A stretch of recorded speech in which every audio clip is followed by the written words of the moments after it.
Oh, let's go na. Okay, let's go. Daming turista ngayon, guys.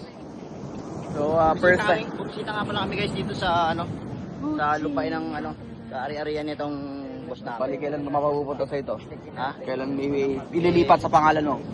Hindi ko pa matansya kasi may nais pa mga papel. Ayun. So, mga anong papel na, mga siguro barangay certificate na lang ang kulang, ano?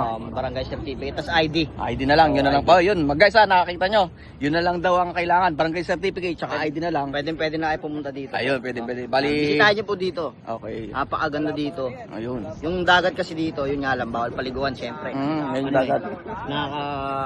Walang magbabantay pa kasi, no? So, walang Magre-renta pa ako ng dito maglalagay pa ako ng tao, yung mga lifeguard ba yun? Bali, kailan ba yung paglalagay ng tao dito para matuluyan ng ma-open natin sa public to? Next month. Next month, okay guys, para yung mga turista dito. komportable sila, ano? Komportable. Okay. Ayan guys, ang ganda ng lupain ni Boss G rito. Ayan, may windmill siya, ano?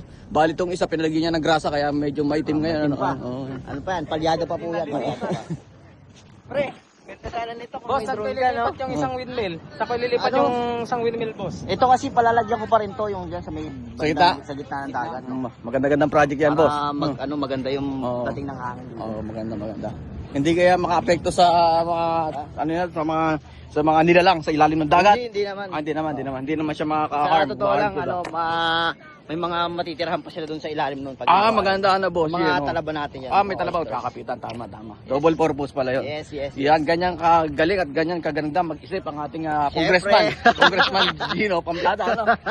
Sige, sa susunod na eleksyon at hindi siya nanalo ngayon eh.